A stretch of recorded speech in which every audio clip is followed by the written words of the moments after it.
So here we are, getting through November. What is it, the 13th? Yes. Many people have told you it's going to be a bumpy, hellacious, God forbid type month.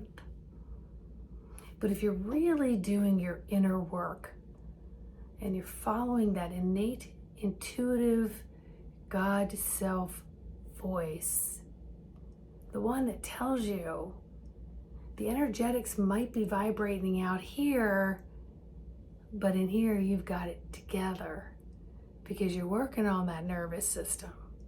You're working on listening. And in that listening, you trust that in this very moment, your feet are planted and here you are.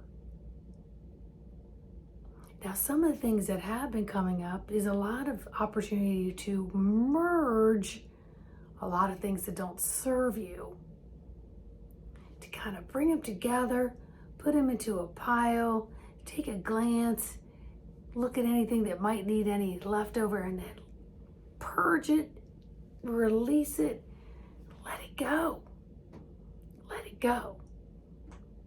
So if we're standing firmly in our anchored self, our physical anchored avatar that houses every cellular beautiful drop of this spiritual soul self, it's all that experiencing liquid lava of deliciousness that's here to see, sense, feel, and really be in the visceral experience and learn how to bob and weave, react and respond from within this avatar.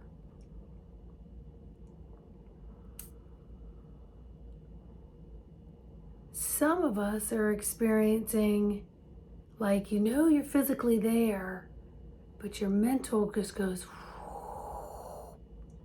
into another space.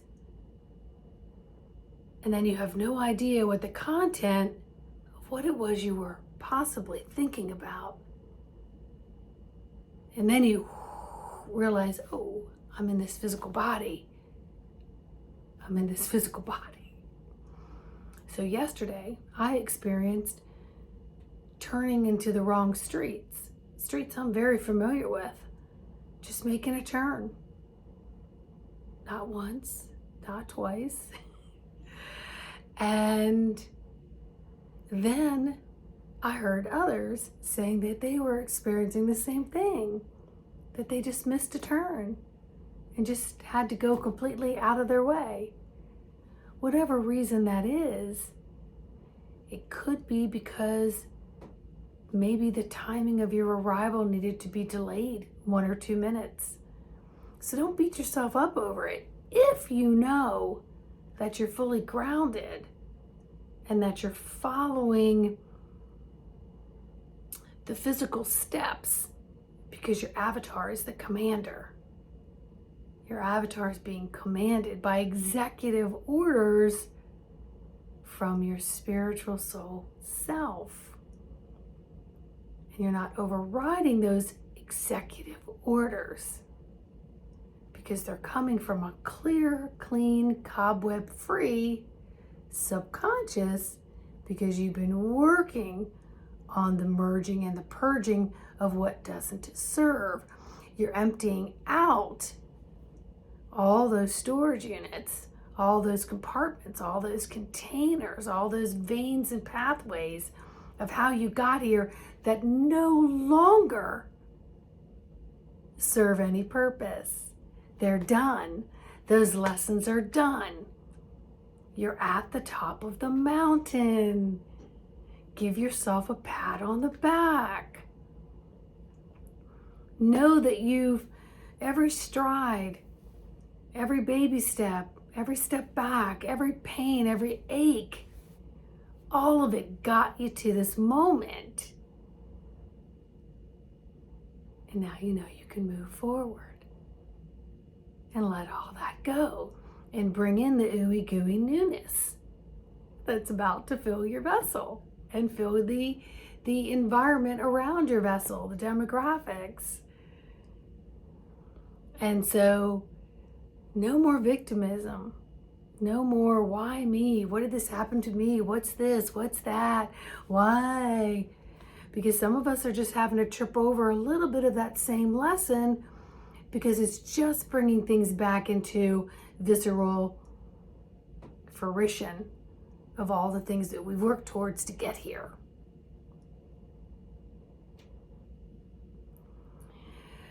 My intuition, I thought, really wasn't being spot on, but it was being more spot on, but it was being spot on in a different way. A different way. For example, I was with a friend and I sensed something was going to happen that evening, and that person needed to have their wits about them. So staying out was going to be advantageous. They needed to be in their physical body grounded to respond to something that was going to have to do with maybe the police or some type of emergency type thing. And that person didn't really want to listen at all. And I kept saying, Spirit, why am I so adamant about this? I'm so adamant. I'm forward intuitively doing something. I'm so adamant about this. And so finally, as the evening ended, I was already back home. Some chaos broke out in that person's life where they needed to truly be in their authentic self in order to respond and have the reactionary response time through their nervous system that may not have been so on cue if we had stayed at this other location for any longer. So I'm glad that that turned out well. Now, many of you may be feeling some of that wooziness, some of that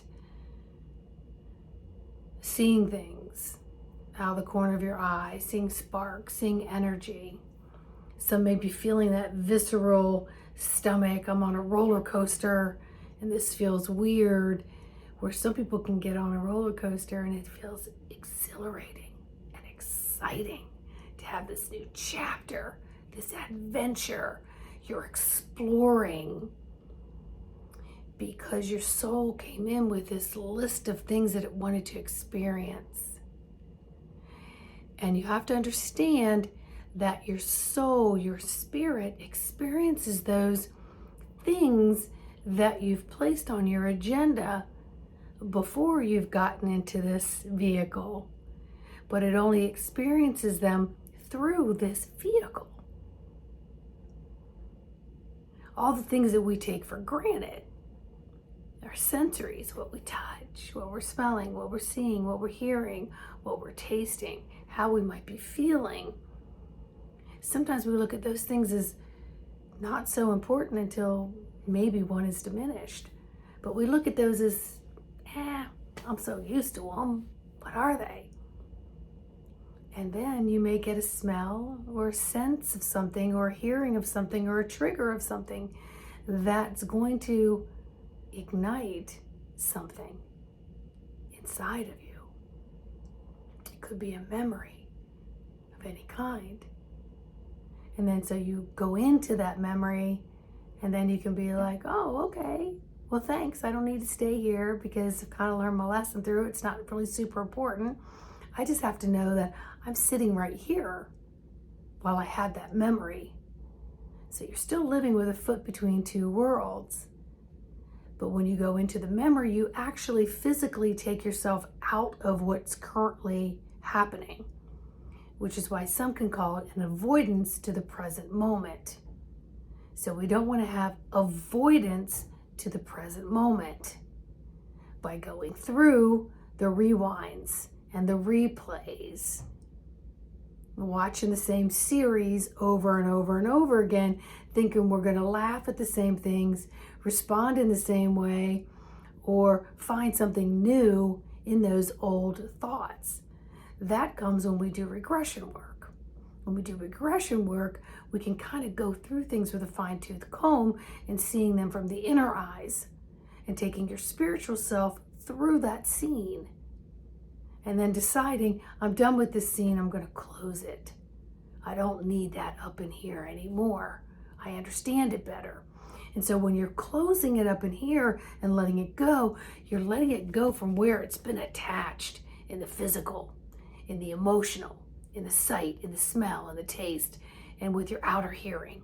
You're letting that go. So you're freeing up your physical sensories so that your etheric sensories can start coming into shifting gears a little more easily for you. So I do a lot of that stuff in regression hypnosis work. And each time people come out feeling lighter and brighter, and then more inclined to want to have a new experience without avoiding the fact that their physical and their spirit is giving executive orders, and your physical is listening. It's responding in a way that supersedes the brain, because the brain's telling a lot of things. So the things kind of come in order. Spirit's telling me right now, don't get too deep into that. So it's time to just enjoy November. Just to enjoy it, to embrace it, to be with it, to walk in nature, to do your deep breathing. And your body is going to feel sometimes like it's in a vice. It needs to be stretched. It needs to be snap, crackle, popped. It needs to elongate. It needs to just get out of its habitual, whatever it is that you're going through, whether it's your scenery or just being locked up and you don't even realize that your hips are so locked up because you've been sitting so long, and therefore there's so much lactic acid that's just screaming to get out. But most of the time it's going to come out in an emotion. So it's going to be anger or angst or avoidance. I want to jump out of here and go do something else because my body wants to do something. But did you ask your body what it wanted to do? Maybe it wanted to just uncoil the spine. And when it uncoils, it's releasing and bringing in new blood flow and new flow and circulation of the cellular body, flushing things out from the blood and the flesh, creating an avatar that is ready to face the day with a better, newer, lighter, breezier self, because you're in the commander seat and you can override everything if you stop, drop, sit, and connect with that breath. And then you're going to find, I don't need to listen to all that stuff. It's just stuff. I don't need to listen to it. Here's where I want to get more familiar. Yeah. And let all the other things roll back down the mountain and be up and gone. And now you're like, okay, what pathway do I want now? And then start listening and see if you can co-create some executive orders, and then let the physical take you on the journey. That's right, my friends. Executive orders from the spiritual soul, and let the physical go on its journey. Very powerful and empowering. It's empowering indeed. All right, Spirit's saying that's enough for today. So if you all need help on this journey, you know to find me at embodimentofthesoul.com. You email me for a session. We do them via Zoom, or if you live in the DC, Maryland, Virginia area, you can physically come see me as well. But we can do beyond quantum healing, we can do advanced Reiki, we can do hypnosis, we can do regression, all from the comfort of your own home. It's beautiful. I'm telling you. All right. Please like, subscribe, share, and leave me your comments. And I'll see each and every one of you and more on the next video. Bye.